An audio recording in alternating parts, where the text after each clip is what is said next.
Hello प्यारे बच्चों, कैसे हैं आप लोग। उम्मीद करते हैं कि बहुत बढ़िया तरीका से होंगे और अपने पढ़ाई को एकदम अच्छा तरीका से कर रहे होंगे।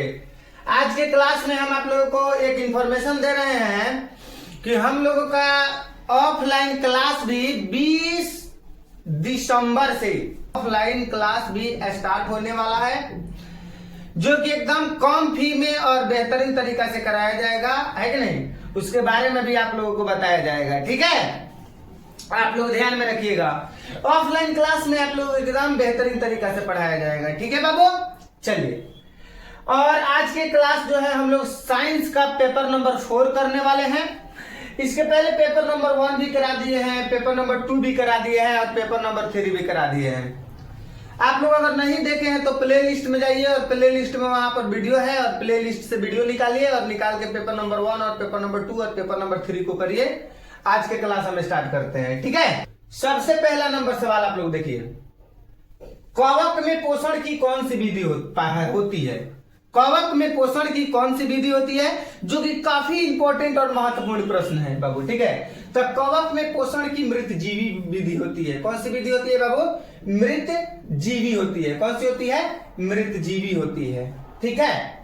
चलिए, नेक्स्ट प्रश्न आप लोग बताएंगे, विश्राम की अवस्था में मनुष्य का हृदय 1 मिनट में कितना बार धड़कता है। विश्राम मतलब कि आराम सोते समय मनुष्य का हृदय जो है 1 मिनट में कितना बार धड़कता है। तो विश्राम की अवस्था में मनुष्य का हृदय 1 मिनट में 72 बार धड़कता है। कितना बार धड़कता है बाबू?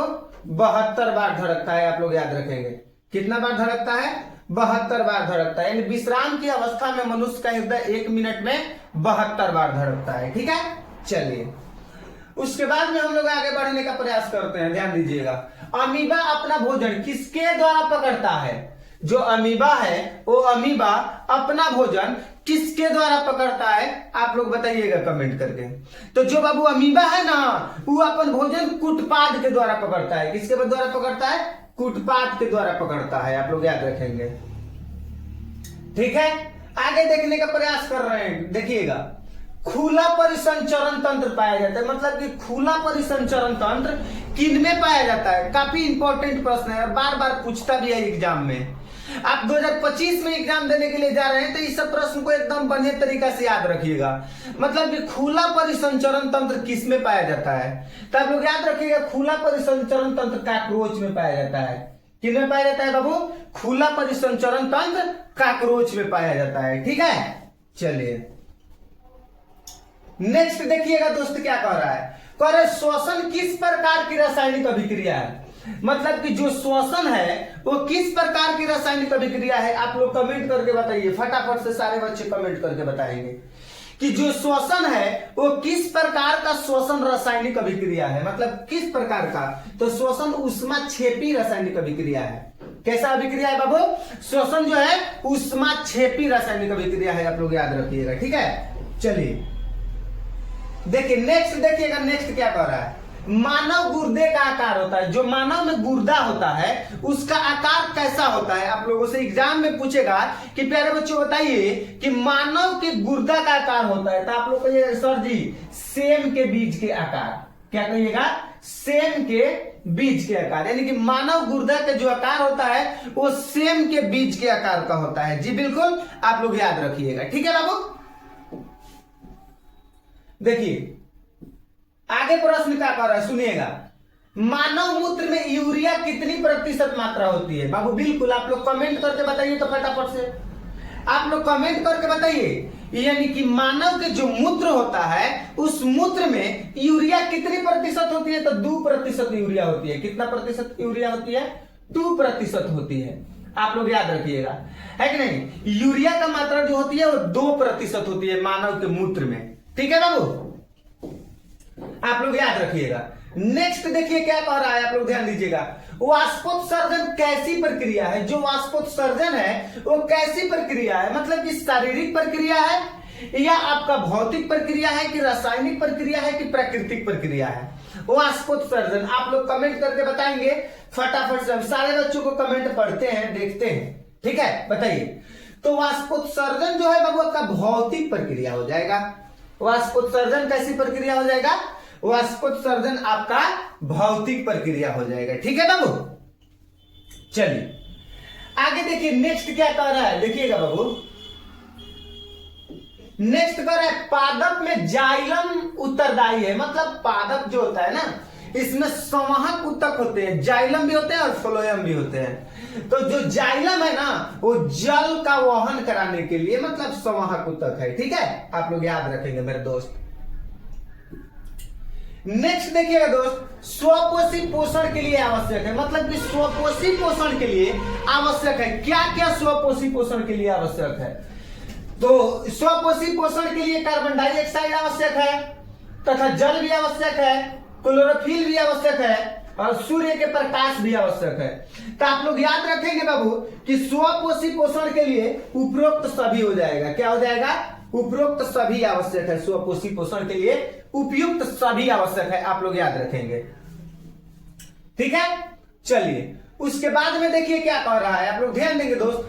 स्वपोषण होता है, मतलब कि स्वपोषण कवक में, हरे पौधे में, जंतुओं में, सभी में।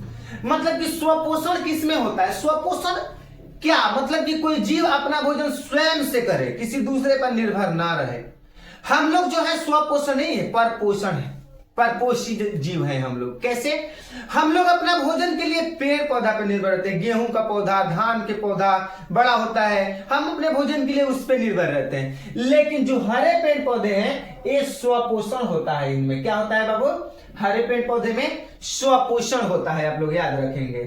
ठीक है, चलिए आगे देखने का प्रयास करते हैं बाबू। देखिएगा आप लोग, कह रहा है कि कौन सी क्रिया सभी जीवों के लिए अनिवार्य है। मतलब कि इनमें से कौन सी क्रिया सभी जीवों के लिए अनिवार्य है, आप लोग फटाफट से बता दीजिए।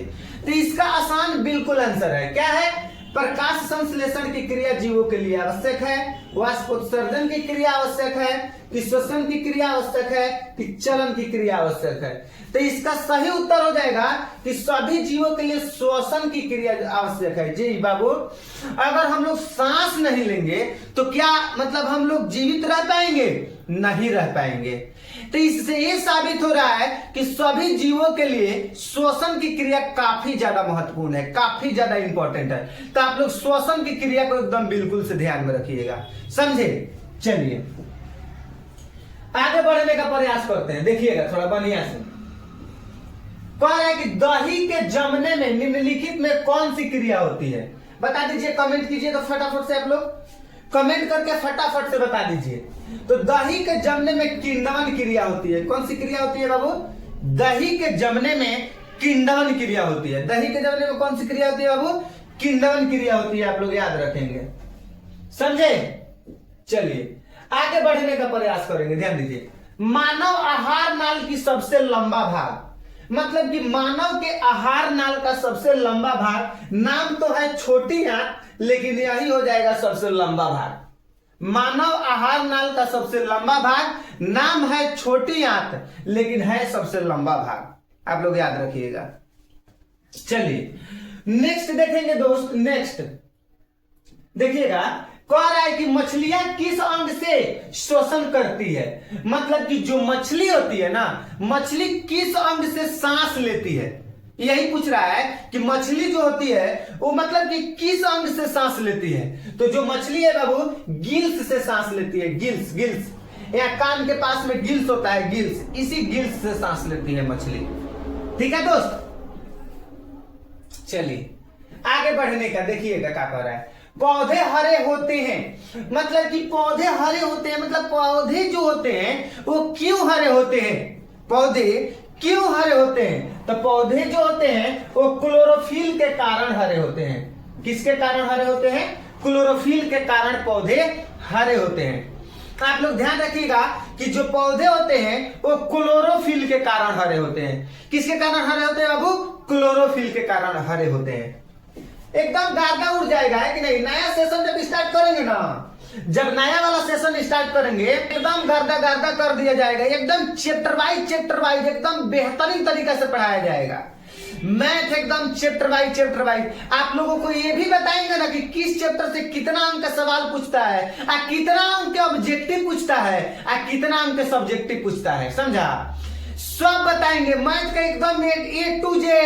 अभी तू देखना ना, मैथ के क्लास लेते हैं, किस प्रकार से मैथ के क्लास एकदम ये आप लोगों को पढ़ाएंगे ना, तो आप लोगों को महसूस ही नहीं होगा कि सर जी हम लोग को पढ़ा रहे हैं कि मनोरंजन कर रहे हैं कि क्या कर रहे हैं। एकदम क्लास में याद करने का 100% गारंटी रखते हैं, है कि नहीं। तो आप लोग चलिए, मानव हृदय के कोष्ठों में कितनी संख्या होती है, आप लोग कमेंट करके बता दीजिए।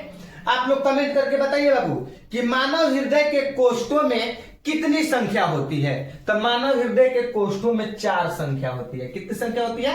4 संख्या होती है, आप लोग याद रखिएगा, ठीक है। चलिए नेक्स्ट देखिए क्या कर रहा है, कह रहा है कि पौधों में टैनिन नामक पदार्थ कहाँ संचित रहता है। यानी कि जो पौधे होते हैं उनमें टैनिन नामक पदार्थ कहां पे संचित रहते हैं, मतलब कहां पे रहते हैं, है कि नहीं। तो छाल में टैनिन नामक पदार्थ संचित रहते हैं। टैनिन नामक पदार्थ जो पौधे में होते हैं वो छाल में रहते हैं। किसमें टैनिन नामक पदार्थ रहता है? तो छाल में रहता है। आप लोग एकदम बेहतरीन तरीका से याद रखिएगा, समझे ना। चलिए आगे देखिए क्या कह रहा है, ध्यान दीजिएगा। नेक्स्ट प्रश्न कह रहा है बाबू कि एक वयस्क मनुष्य में कितने दांत होते हैं। एकदम खेलने वाला प्रश्न है, एकदम खेलने वाला प्रश्न है, एकदम आसान प्रश्न है। एक वयस्क मतलब जवान व्यक्ति में कितने दांत होते हैं? तो 32 दांत होते हैं, समझे। चलिए आगे बढ़ने का प्रयास करेंगे, आप लोग देखिएगा थोड़ा बढ़िया से। देखिए क्या कह रहा है, हरित लवक के किस भाग में प्रकाश संश्लेषण की क्रिया होती है। मतलब कि हरित लवक के किस भाग में प्रकाश संश्लेषण की क्रिया होती है, आप लोग फटाफट से बता दीजिए तो बाबू क्या हो जाएगा। हरा भाग में, हरा भाग में होता है, हर भाग में होता है, ठीक है, हरा भाग होता है, हरा। रक्त क्या है? तो रक्त एक प्रकार का उत्तक है कि कोशिका है कि पदार्थ है कि इनमें से कोई नहीं है। तो रक्त एक प्रकार का उत्तर हो जाएगा, उत्तक हो जाएगा। क्या हो जाएगा बाबू? उत्तक हो जाएगा, है कि नहीं, उत्तक हो जाएगा, ठीक है। उसके बाद में देखिए क्या कह रहा है, आरबीसी का जीवन अवधि कितना होता है। तो आरबीसी का जीवन अवधि 120 दिन होता है। आरबीसी का जीवन अवधि कितना होता है बाबू? रेड ब्लड सेल, लाल रक्त कणिकाएं का जीवन अवधि कितना दिन का होता है? 120 दिन का होता है। आप लोग याद रखिएगा, काफी इंपॉर्टेंट प्रश्न है, समझे। देखिए नेक्स्ट क्या कह रहा है दोस्त, कह रहा है कि किस जीव में हीमोग्लोबिन नहीं होता है। तो मक्खी में हीमोग्लोबिन नहीं होता है। मतलब कि किस जीव में हीमोग्लोबिन नहीं होता है? तो मक्खी में हीमोग्लोबिन नहीं होता है, आप लोग याद रखिएगा, ठीक है कि नहीं। सजीव में पाए जाने वाला जैव प्रक्रम है। मतलब कि अगर कोई सजीव है तो उनमें कौन कौन सी जैव प्रक्रम, मतलब कौन कौन सी प्रक्रिया पाई जाती है। तो सजीव में पोषण की भी प्रक्रिया, मतलब भोजन करने की भी प्रक्रिया पाई जाती है। श्वसन यानी कि सांस लेने की भी प्रक्रिया सजीव में पाई जाती है। और जनन मतलब जन्म देने की प्रक्रिया भी सजीव में पाई जाती है। तो इसका उत्तर हो जाएगा इनमें से सभी। क्या हो जाएगा?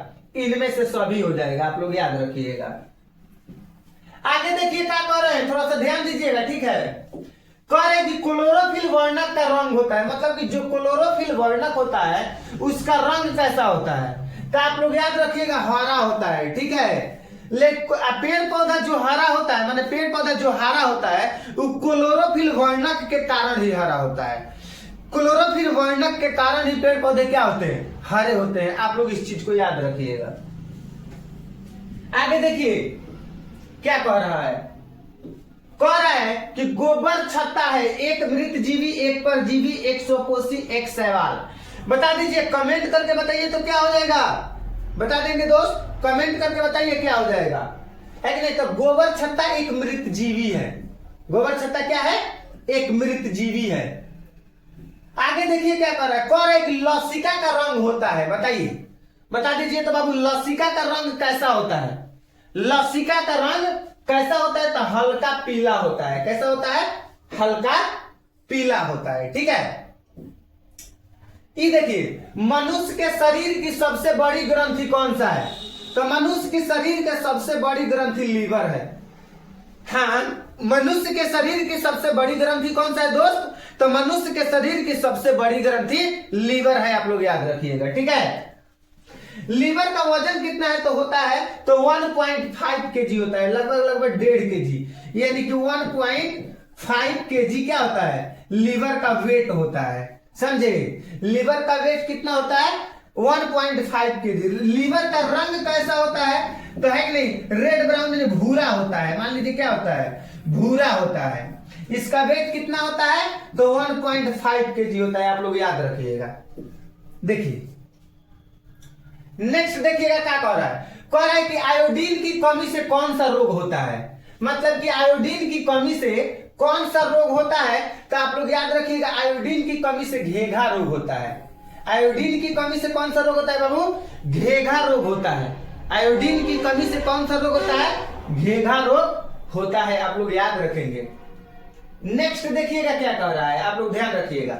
नेक्स्ट प्रश्न कह रहा है कि गोवाइटर अथवा घेघा पनपता है। बिल्कुल वही प्रश्न है, गोवाइटर चाहे घेघा पनपता है किसके? मतलब कि आयोडीन की कमी से। आयोडीन की कमी, अगर आयोडीन, नमक में आयोडीन की मात्रा कमी रहे या आयोडीन की कमी अगर आती है हमारे शरीर में, तो गोवाइटर रोग होंगे या घेघा रोग होंगे। घेघा रोग आप लोग देखे हैं, यहाँ पे फूल जाता है, बड़ा हो जाता है, समझे? इसी को हम लोग घेघा रोग बोलते हैं, ठीक है। आप लोगों को क्लास कैसा लगा है आप लोग कमेंट करके बताइए।